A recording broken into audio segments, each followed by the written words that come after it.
Hello friends, doctor Manish है, consultant oral and maxillofacial surgeon. आज हम लोग बात करते हैं थोड़ी बहुत डेंटिस्ट्री के बारे में। अक्सर बहुत सारे ऐसे पेशेंट्स होते हैं जिनकी उम्र तकरीबन 18-20 से लेके 30-32-34 साल की होती है और मेरे पास अक्सर आते हैं इस बात का कंप्लेन लेके कि सर जो मेरे मुंह का सबसे आखिर वाला अंदर वाला जो दांत है ना, वो बहुत दर्द कर रहा है और उसका जो मसूड़ा है वो थोड़ा ऊपर सा आ गया है। वो बार बार खाने में वो दर्द होता है। वो कोई भी फूड पार्टिकल जो वो टकराता तो और भी ज़्यादा पेन होता है। और ये पहली बार हुआ है या कई बार ऐसा भी बताते हैं कि साल में 2-3 बार हो जाता है। और ये जो आखिर वाला जो दांत है या कई बार वो पूरा निकल नहीं पाया है। तो सामान्यतः इस तरह के केसेस में क्या होता है, इसको बोलते हैं हम लोग इम्पैक्टेड टूथ। वैसा दांत जो इम्पैक्शन का मतलब होता है कहीं पे फंस जाना, घुस जाना, लग जाना, अंदर निकल नहीं पाना, कोई किसी भी, ये this is basically English terminology, तो इसका मेडिकल साइंस में भी इस्तेमाल होता है। तो इम्पैक्टेड जो दांत होते हैं सामान्यतः सबसे ज़्यादा इम्पैक्टेड जो दांत होते हैं वो हमारे सबसे आखिर वाले जो दांत होते हैं, जिसको हिंदी में लोग अकलदार बोलते हैं, थर्ड मोलर जिसको बेसिकली हम लोग बोलते हैं, सबसे ज़्यादा यही दांत होते हैं। उसके और भी दांत इम्पैक्टेड हो सकते हैं लेकिन मोस्ट कॉमन जो है वो यही होते हैं। तो आप इस एक्सरे में अगर ध्यान दें तो देख पा रहे होंगे यहाँ इस पॉइंट पे ये जो वाला एरिया है, ये देखिए दांत क्या है, ये हॉरिजॉन्टली इम्पैक्टेड है, मतलब कि ये लेटा हुआ है बेसिकली। ठीक है, कई बार इम्पैक्शन बहुत टाइप के होते हैं, बहुत डिफरेंट टाइप के होते हैं इम्पैक्टेड। कई बार वर्टिकल होता है, इन्वर्टेड हो सकता है, मीजियली, डिस्टली, लिंगुअली, बहुत तरह के हो सकते हैं इम्पैक्शन। बट ये जो है ये मीजियल इम्पैक्शन है, ऑलमोस्ट मीजो एंगुलर इम्पैक्शन है या horizontal, what we can say horizontal type का इम्पैक्शन है। तो इस तरह में क्या होता है कि अक्सर आप देखते होंगे कि बहुत इंटेंस पेन होता है और मोस्ट फ्रिक्वेंटली अगर पहली बार नहीं होता है तो पेशेंट बताए कि मुझे 3-4 बार 1 साल के अंदर दर्द हो गया है और ये हमेशा स्वेलिंग हो जाती है पीछे के साइड में, और कई बार ये सीरियस भी हो जाता है। अगर बहुत ही लेसर नंबर ऑफ केसेस में होता है ऐसा, बट किसी किसी केस में ये सीरियस हो जाता है और स्पेस इन्फेक्शन भी इसके चलते हो सकता है। और जब स्पेस इन्फेक्शन होता है तो काफ़ी ज़्यादा सिचुएशन ख़राब भी हो सकती है किसी किसी केस में। मतलब ऐसा नॉर्मली 100 में 1-2 केस में ही होता है, स्पेशली उन पेशेंट्स में जो बीमार हो या इम्यूनोलॉजिकली कॉम्प्रोमाइज़ हो, उन केसेस में ज़्यादा होता है। या वैसे लोग जो कि अपना ओरल हाइजीन जो है वो बिल्कुल ही नेग्लेक्टेड रखते हैं, या कई बार मेंटली कंडीशन, कई बार मेंटल कंडीशन कई बार पेशेंट की ऐसी होती है या कोई और बीमारी होती है जिसकी वजह से वो मेंटली चैलेंज हो जाता है।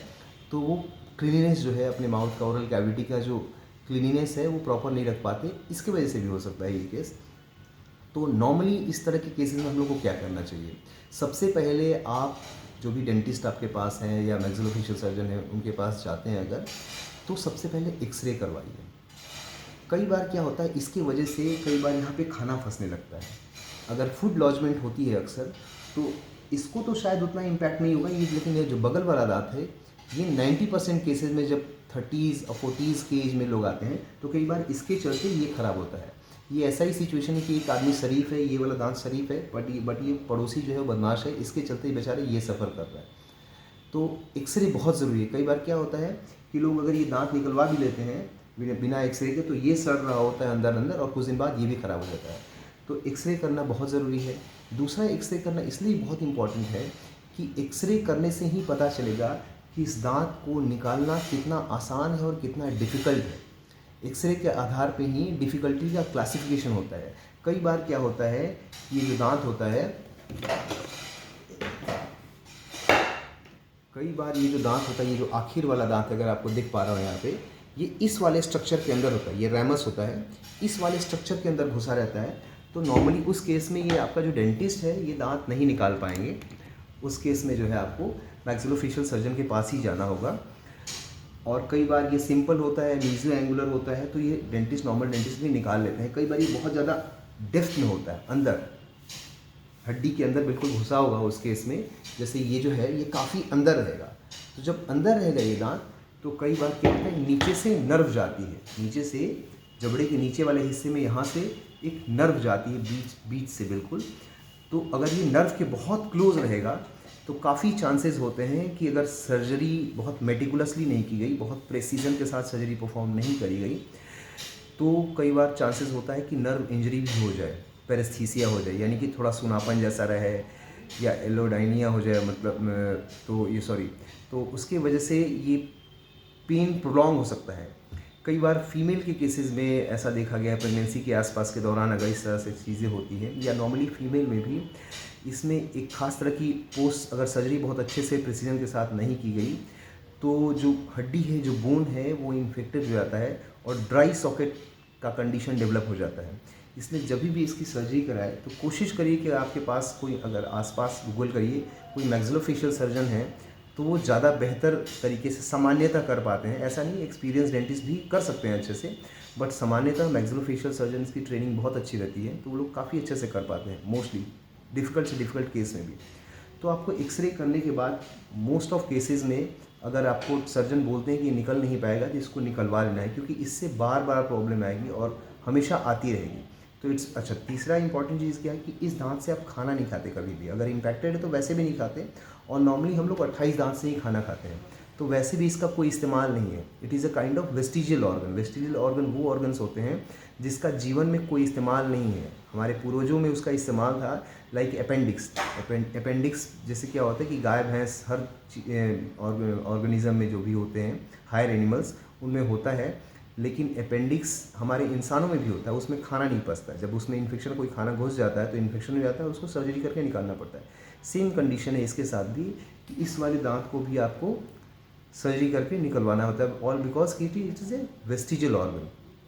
दूसरा एक बहुत इंपॉर्टेंट चीज़ ये भी कि कॉस्ट कितना आता है इसका निकलवाने का। देखिए, कॉस्ट बहुत ही वेरिएबल है। मतलब आई वॉज शॉक कि एक सिंपल दांत निकालने के लिए बैंगलोर में एक डेंटिस्ट ने, जबकि वो नॉर्मल BDS थे, 7,000 चार्ज किया था। तो खैर जो भी है, कॉस्ट बहुत ही वेरिएबल है, बट हाँ, कॉस्ट डिपेंड करता है इस चीज़ पे कि इस दांत का लोकेशन क्या है। अगर ये दांत काफ़ी ज़्यादा अंदर है और काफ़ी बड़ी सर्जरी करनी पड़ेगी तो 1-1.5 घंटे लग सकते हैं उसमें, तो सामान्यतः कॉस्ट ज़्यादा होता है। ये 10-15 हज़ार तक भी हो सकता है। इवन अगर ये सिस्टिक है, कई बार क्या होता है, ये एक कैप्सूल के अंदर घुसा रहता है और वो थैली जैसी होती है जिसमें पानी जैसे कुछ चीज़ भरी रहती है। उसको हम लोग सामान्यतः, मतलब टेक्निकल लैंग्वेज में इसको डेंटिजरस सिस्ट बोलते हैं। तो क्या होता है उस केस में, ये पूरी हड्डी गला देता है। वो जो बीमारी होती है, सिस्टिक जो डिसऑर्डर है, वो पूरी हड्डी गला देती है। अगर ये भी एसोसिएटेड है सामान्यतः, तो 30,000 तक कॉस्ट जा सकता है। लेकिन अगर सिर्फ ये दांत इन्वॉल्व है, दांत के चलते दिक्कत है, तो अच्छी जगहों में भी 10-15 हज़ार में ये सामान्यतः दांत निकाल दिया जाता है।